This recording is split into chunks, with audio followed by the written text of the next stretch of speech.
A show created by the fans, for the fans. We are your home for Ohio State football coverage all year long. The Scarlet and Gray Podcast, a Network 216 production. Live weekdays on the Network 216 YouTube channel. Send us all your questions and comments on Twitter at VSG_podcast. Now, here are your hosts, Tyler Johnson, Jordan Dalton, and Nick Leisure. Good evening, Buckeye Nation. Welcome to tonight's episode of the Scarlet and Gray Podcast. I am Tyler Johnson, joined by my man, Mr. Nick Leisure. Nick, how you doing this evening, my dude? Doing well, dude. Finally get to talk some Buckeye hoops. I've been chomping at the bit, man. Yeah, I throw my little tidbits in every once in a while when we're doing the football, but now we finally get a slightly dedicated show to the hoops squad. I know there was a big Ohio State football announcement today too that I'm sure you'll touch on, but yeah, man, excited to talk some hoops. Yeah, no, absolutely. I'm excited too. We haven't done this yet, so I'm really hoping. We know a lot of you guys tune in the show, of course, for Ohio State football, and of course, that's really what we do. And we appreciate that support. Hopefully, you guys tune in for a little bit of basketball talk. We're going to briefly touch on the hiring Ohio State made, and then we're actually next week's episode. We're going to kind of dig more into that once we just get some more information, get some more background on the new defensive coordinator hire. But before we get to any of it, guys, just take a quick second if you would. Drop a quick like on the video and subscribe if you're brand new to the channel. Like I said, first basketball episode. We really want to see that support. And if we get a lot of support and continuously get good numbers, especially on this being our first basketball episode, we might do this a little bit more when we get closer to March Madness in the Big Ten tournament. So, again, drop a like, subscribe if you're brand new to the channel. And like always, the show will be available on Spotify and Apple Podcasts tomorrow morning. So if you can't tune in live, make sure you check it out then. And as a reminder, the show is brought to you by Wedgewood Estates, 600 South Trimble Rd, Mansfield. It is locally family-owned and operated for 27 years. Wedgewood Estates, the area's premier senior residential community. Find out more at wedgwoodseniorliving.com. That's wedgwoodseniorliving.com. The link is in the description for you guys to check them out. All right, man, real quick, and then we will get to the basketball. Ohio State, for those that are not aware, has announced Matt Patricia as the new defensive coordinator hire. He was with the Eagles last year as the defensive assistant. They did not bring him back, so he was not on the Super Bowl coaching staff. And first off, I want to apologize to everyone who's commented and told us that on our Twitter post. The Eagles have a blurb on, like, if you go and search Matt Patricia Eagles, it takes you to the website with his info. So, like, I don't know what happened there. So, first off, apologize for that. Three-time Super Bowl champion, defensive coordinator under Bill Belichick. We know what happened in Detroit, and not a good stint with the Lions as head coach. But we're going to talk about this more next week. But what are just your initial thoughts on this hire? I mean, kind of indifferent. I know we talked offline a little bit, but, I'm glad that they got a hire done. I'm glad they got it taken care of. We figured it would happen in short order after, they got the offensive side of the ball kind of taken care of and buttoned up. That defense was the next point of attack. So, I mean, like you said, he's three-time Super Bowl champ. And, if he's going to learn defense from anybody, Bill Belichick's the guy to learn from. So, I mean, he definitely has a really good resume. Now, his overall, I don't know how to word it, but like just how people look at him from the outside looking in, he can come off as kind of, I don't know, not a very personable kind of guy. When with college, I feel like it's really important to have that type of personality that is kind of being like a player's coach more than anything else. And that's not really been his MO. So it's going to be interesting to see how they adjust and how he can adjust and make this make this defense better. Yeah, and I would say too, my initial thoughts, and this is kind of where I'm at right now. I'm not a huge fan of this type of hire. More so, he doesn't kind of like you said, there's a lot of history with players not liking him. And again, that's not your main goal. Like, I understand that, but man, you're now going to be coaching 18 to 22-year-olds. So a little bit of my worry. But this is the only thing I'll say, and then we are going to get to basketball because we'll break this down. Like I said, we'll break this down a lot more next week and more depth. But to me, Ryan Day nailed every coaching hire he made last offseason, and I'm going to trust him with this, even though it's not someone that I am fully on board with and think it's a good hire. Because as of right now, I'm still not hugely on board with it, to be honest, but I'm going to learn some more because that's why I want to dig into this next week. I want to learn some more about him. I want to learn more about what he wants to do on the defensive side of the ball, kind of what recruits are thinking, and that might give me a little bit more of an idea on him. But Ryan Day's earned the benefit of the doubt in my mind. You win a national championship, you nail every coaching hire. I'm going to trust him on this one, even if it's one that I don't personally see. And again, I think the route he went is interesting, going with a guy that has absolutely zero college experience. That's very interesting to me. But yeah, we'll see what happens. And then real quick, just wanted to touch on, so we have Tim Walton has been promoted to co-defensive coordinator.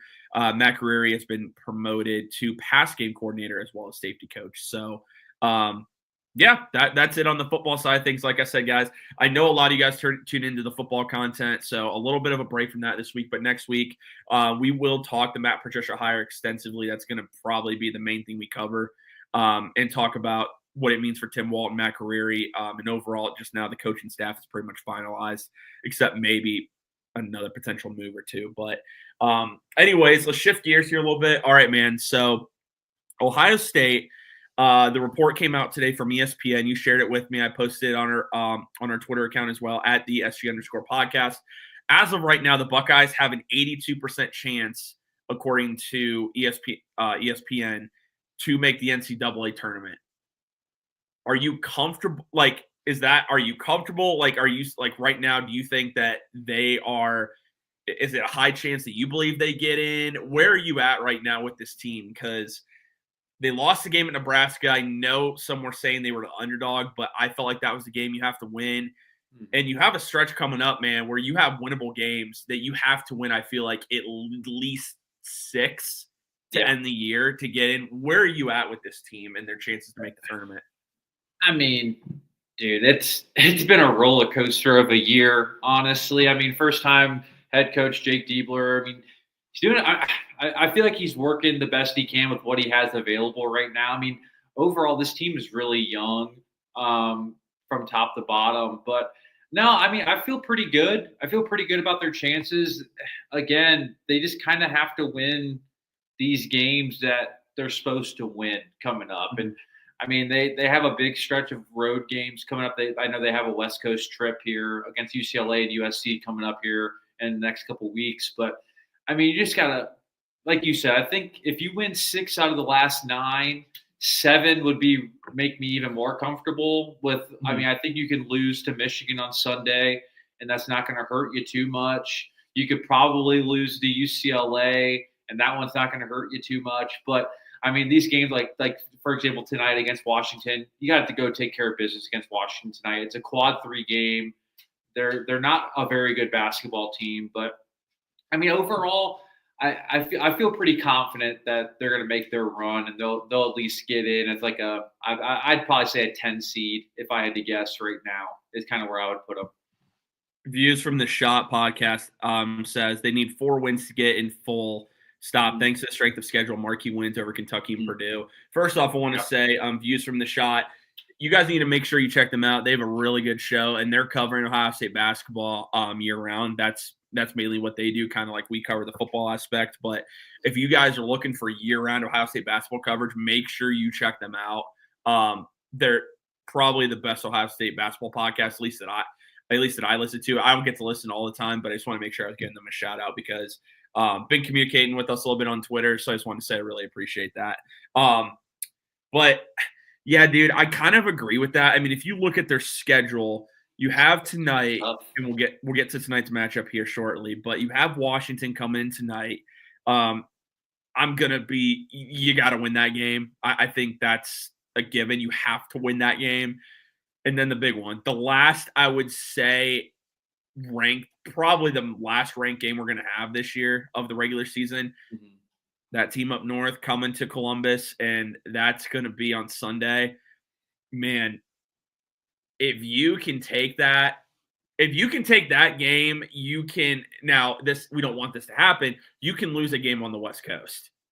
If you can beat Michigan. But you look at the rest of the schedule after that, Northwestern at home, you have 3 straight home games. That's a huge opportunity right there. 3 straight home games. Then the West Coast trip, of course, to UCLA and USC. You get Nebraska again at home, and then you end the season at Indiana. And I know they're not great. It's still Assembly Hall. It's Indiana. Yeah. They have a beast inside. I think Omar Ballo, the transfer from Arizona. He killed us in the first time. Yeah. So, I mean, like, it's going to be Mike Woodson's last game as their head coach. They've already announced that he's leaving stepping down after this year. So that's not going to be an easy game. But when you look at this schedule right now, if you had to pencil in the rest of the schedule, how would you divide it out right now of games that Buckeyes must win to get into the tournament? I mean, I think you have to win tonight. You have to beat USC and Northwestern. And I mean, again, Nebraska, I think you have to get them back. Indiana will be tough, but I think that's a winnable game. I really, the only 2 games I feel comfortable that we could drop and be okay is Michigan and UCLA. I mean, those are the only 2 games that I feel comfortable that if we were to lose those, that it's not going to hurt us too bad. But I mean, obviously you'd like to win all of them, right? Yeah. I mean, they've won 4 out of 6. They're really not playing. They're playing some pretty good basketball. I mean, the amount of games that they've lost by 2-1. I mean, they lost the game early. I know early in the season they lost at the buzzer to Pitt. Like, this team has been in a lot of games. It's just been. I feel like their biggest problem has just been kind of closing games out in the second half. They kind of go on stretches where they just can't seem to get a bucket. Their youth definitely shows outside of Bruce Thornton. And I don't know, just sometimes they struggle to get buckets down the stretch. But no, I think definitely you win 6 games out of this last 9. I think you're in no matter what. Okay. Yeah, I mean, I would agree with that for sure. And like I said, if you can beat Michigan, you can slip up against UCLA or USC. Yeah. But yeah, it's going to be interesting to see how they finish out the stretch. Beat Washington, great start. Because like I said, if you could start off your last home stand of the year with a win, it's going to go a long way. So you mentioned the experience with this team. You have Bruce Thornton. I know Devin Royal. He's a sophomore. He's got experience. Micah Parrish. How bad would you say the Buckeyes are missing Meechie Johnson right now? See, I have problems with this, right? Mm-hmm. Yeah. Because with Meechie being out, John Mobley Jr. is really starting to blossom into, a real threat in this league. I think his lack of experience definitely shows. I mean, some of his shot selection is definitely questionable, but on that same token, it's like with Meechie, you'd kind of get some of the same things. Sometimes he's on a burner or whatever, and he takes a couple bad shots in a row.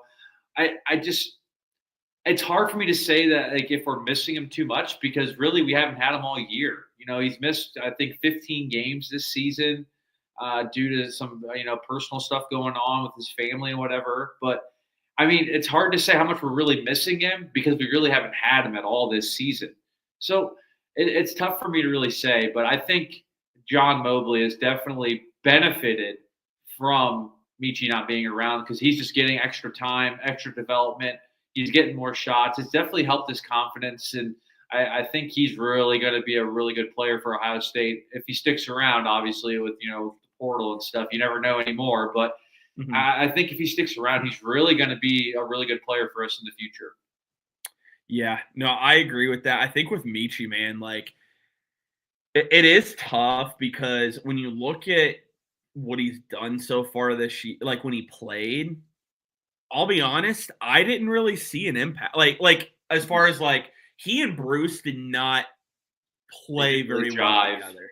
Yeah. And ever since he's gone out, I feel like even though they've lost close games, and again, it is experience. It comes down to experience. I do believe that is part of it.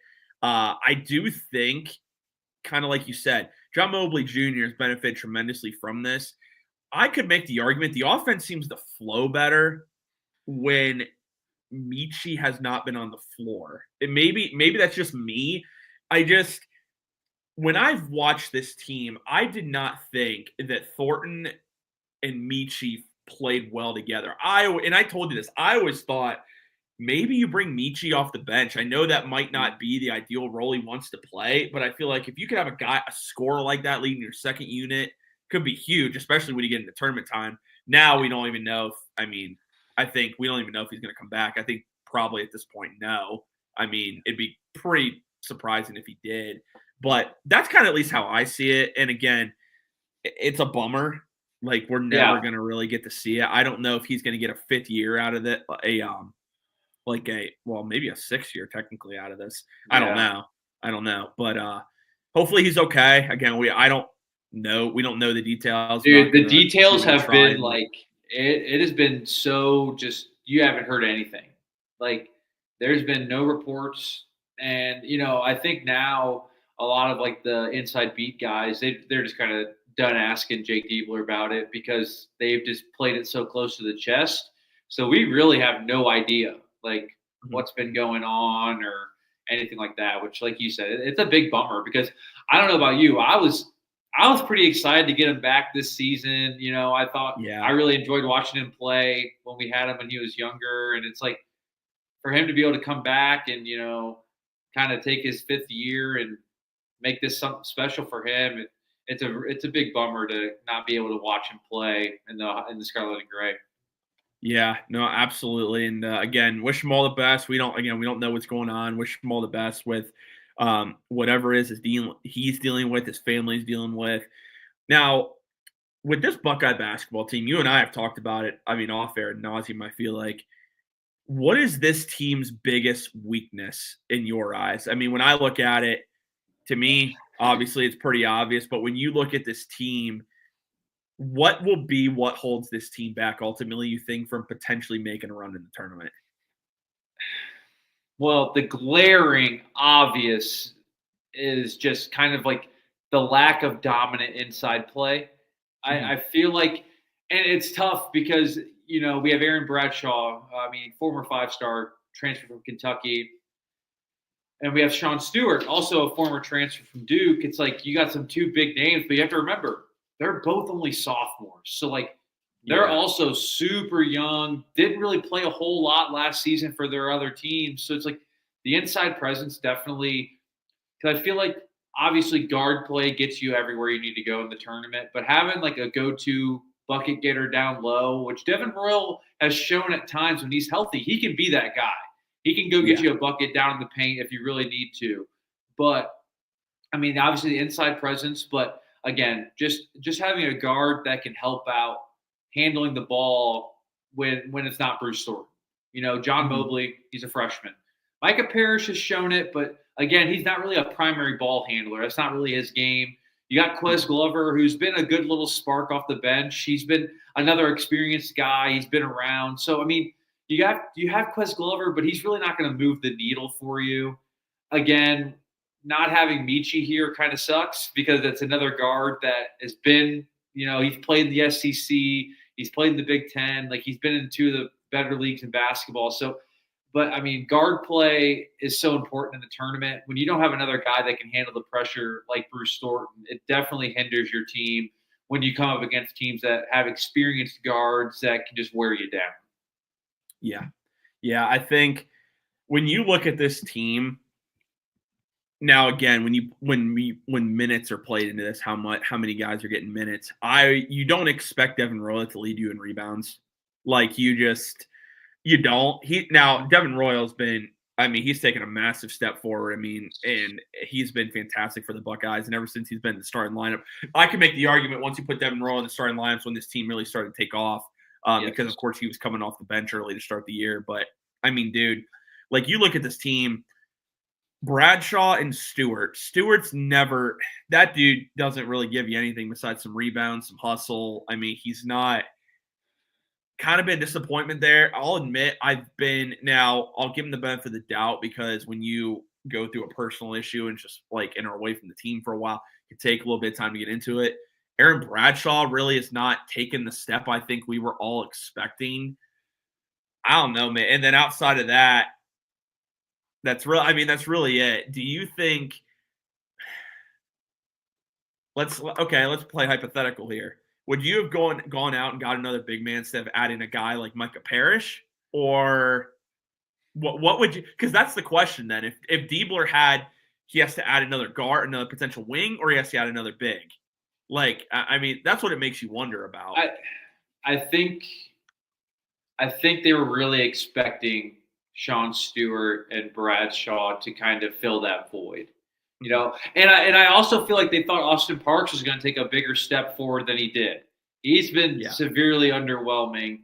Ohio guy too, which, you know, you always want to see your Ohio guys play well, but he's been, you know, very underwhelming. I know he's out tonight, but I don't know. I like the Micah Parrish pickup still.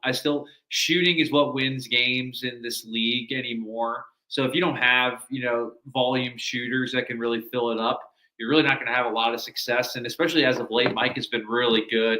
I mean, coming off a 30-point game against Nebraska. I mean, I like what they did, how they constructed the roster. Because, I mean, let's be honest, how Diebler wants to play. He doesn't really want to play half-court sets. He doesn't really want to run the offense through a big man. He kind of wants to, you know, spread it out and shoot it and run and gun. So for the style he wants to play, I get why they didn't bring in another big.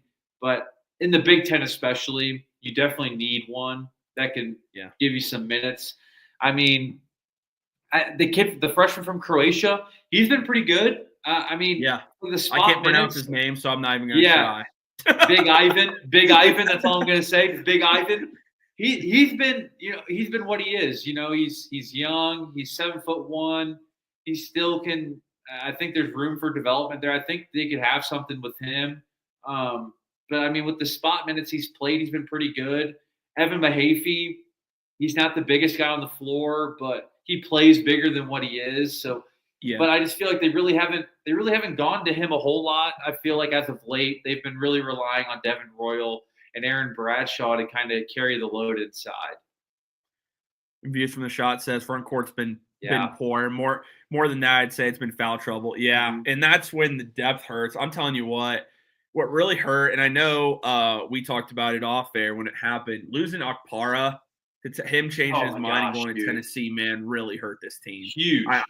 If you have Okpara, I'll say this. If you have Okpara, I think you're more towards the top of the Big Ten because I think he makes that big of a difference. No, that's absolutely a fact, dude.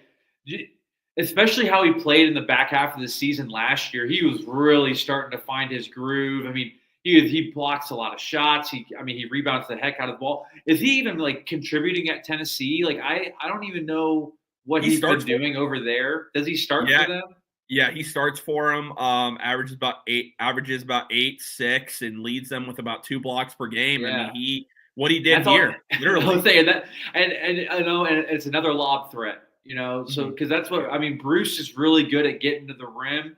But when he doesn't have anybody to throw it over the top to, it kind of, you know, hinders what we can do down low. But, losing Felix was big. Because when he said he was coming back, I was really excited. And then he flipped last minute. I'm like, okay, that's kind of a bummer. Probably, you know, because he saw Bradshaw and Stewart coming in. He's like, well, I don't know how much I'm going to be utilized next year, which is kind of a bummer. Yeah, no, absolutely. I would agree with that. And I think, too, now he's not really a post presence per se, but I do know one of the guys Ohio State was going hard after was Trey Townsend, who ended up going to Arizona, the Oakland transfer, the Horizon player, former Horizon Player of the Year. I know they were going after him. He's in their 6'6" forward, too. So, yeah.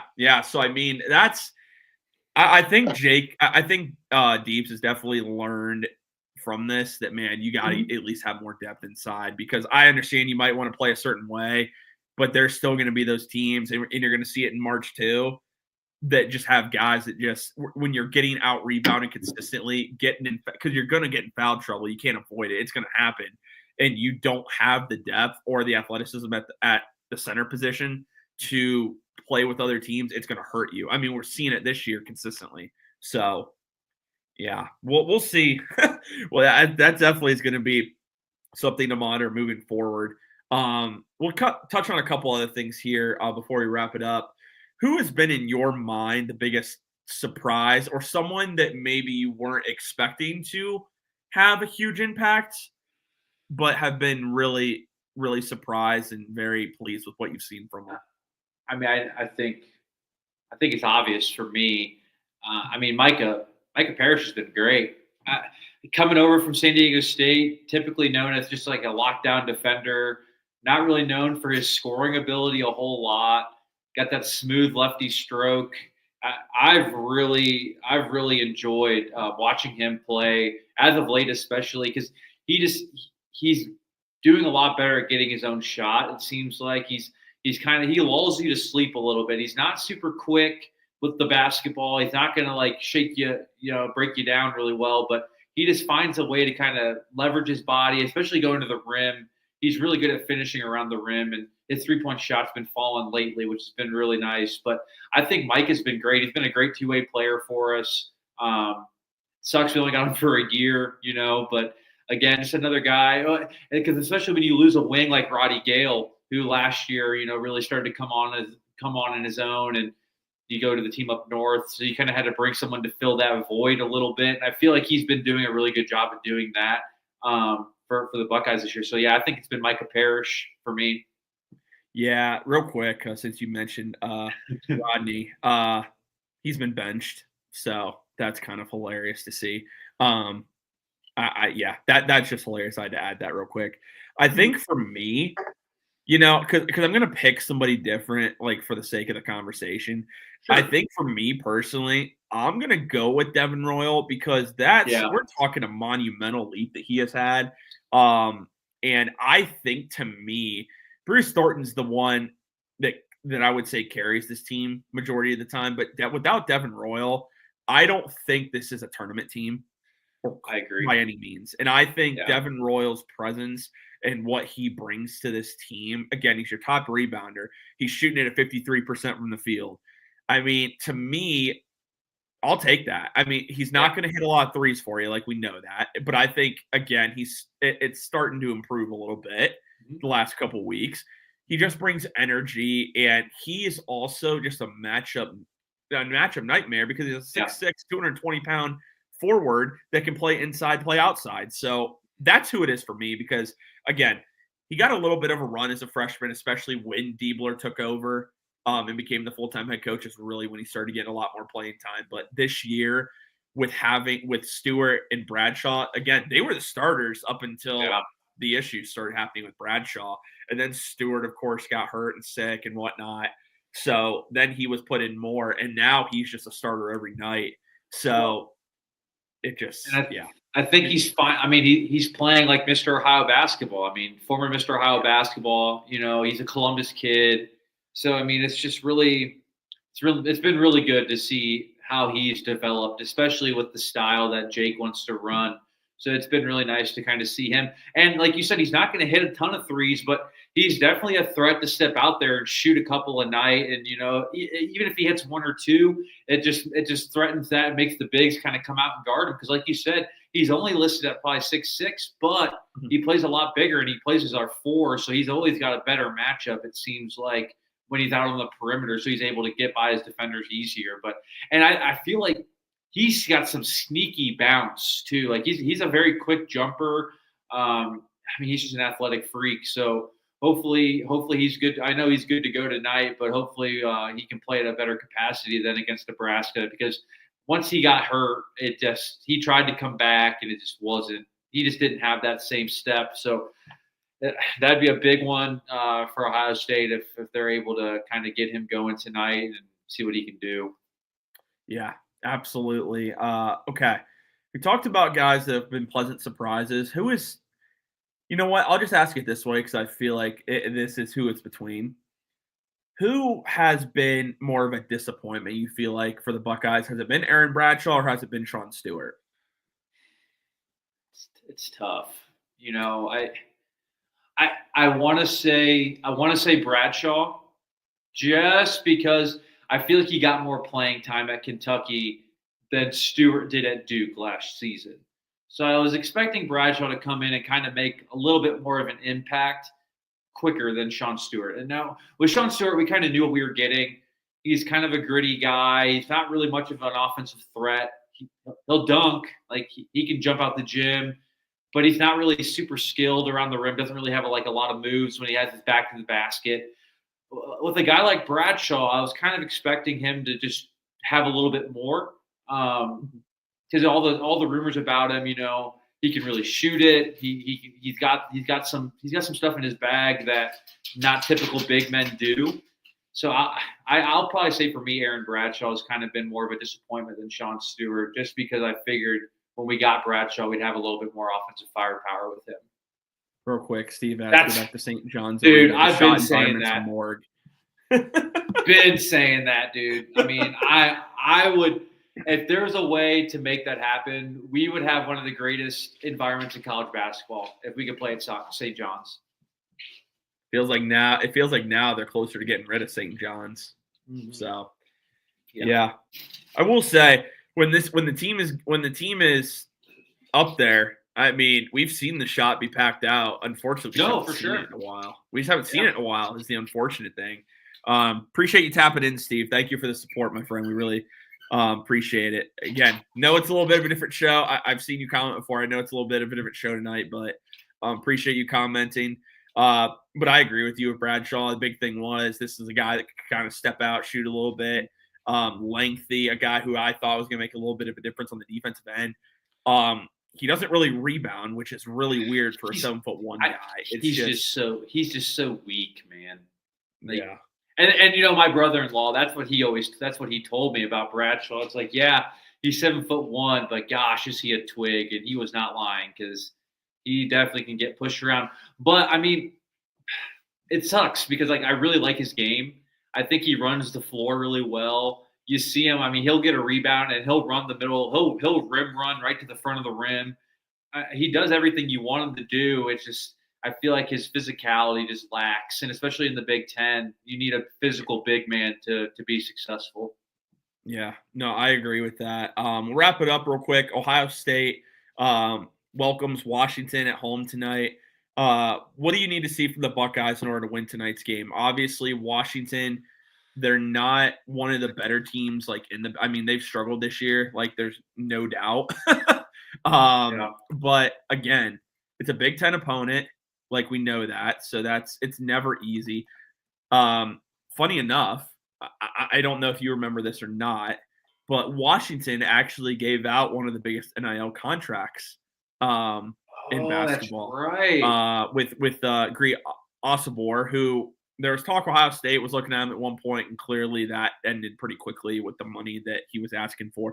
But the entire offense goes through him. I mean, he leads them in 4 out of 5 categories. Yeah, he does. So what do you need to see from the Buckeyes tonight in order to beat Washington? Because again, it's the type of game, man, where you can't look ahead. I mean, that Michigan game is coming up on Sunday, and it's very easy. I mean, we've seen it happen in football before. I mean, it happens where you might look ahead and you might not play your best, and you get to the very end of this game and it's close. It's so tough because it's a home game. It's 8:30 on a Wednesday night. I feel like the tip times for some of these home games at Ohio State have been absolutely brutal this season. Yeah. So, I mean, the crowd definitely will probably not be a factor in this one. You just got to take care of business. The bigs need to score more than 10 points combined. You need to get some offense from someone other than Bruce Thornton and Micah Parrish. I really want to see maybe John Mobley be aggressive early on, and I think this could possibly be a game where you see some smaller lineups because Washington's not very big.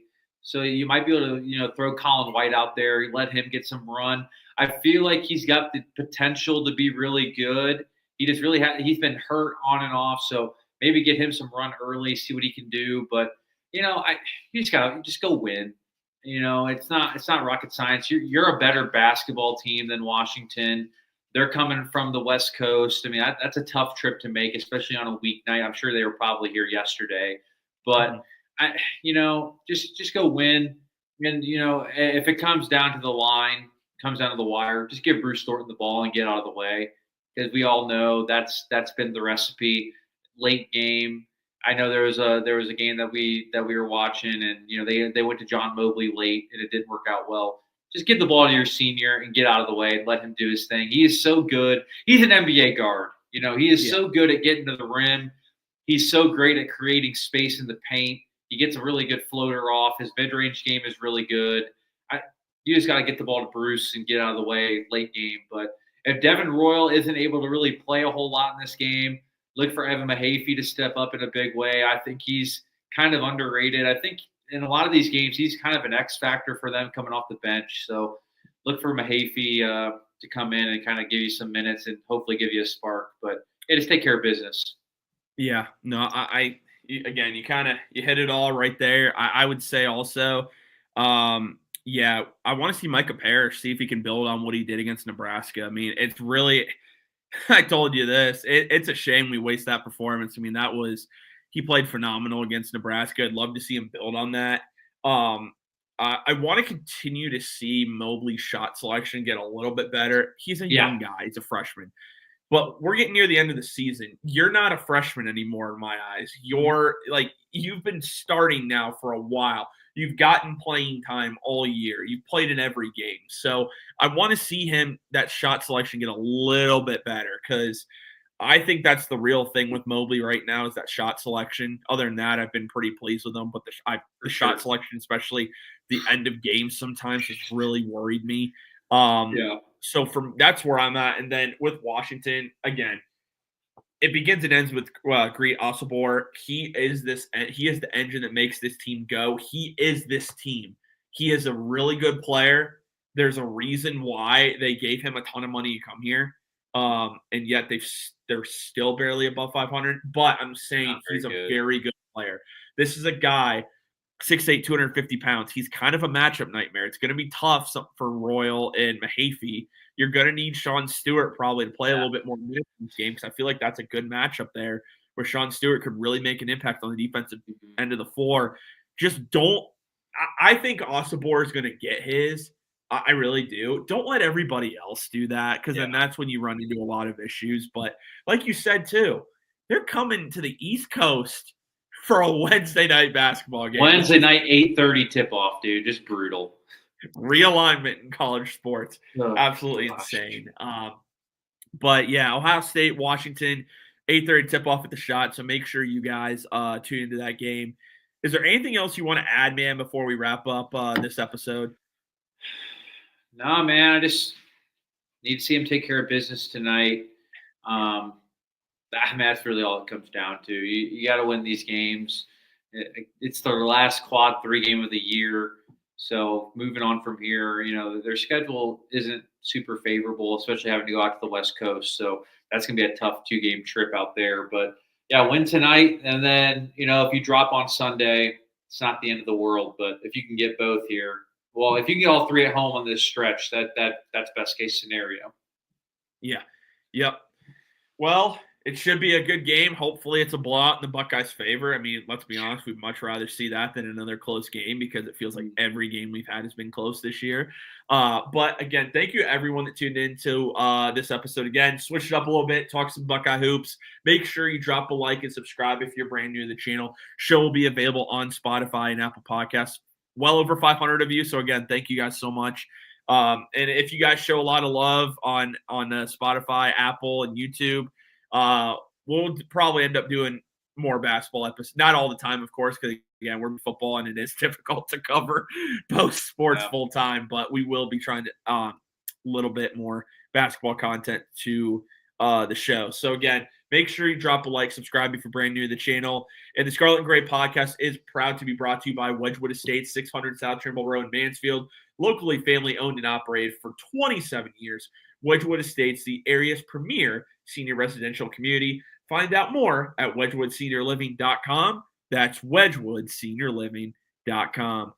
Thank you guys all for tuning in this episode of Scarlet and Gray podcast. We will talk to you all again next week. As always, go Buckeyes.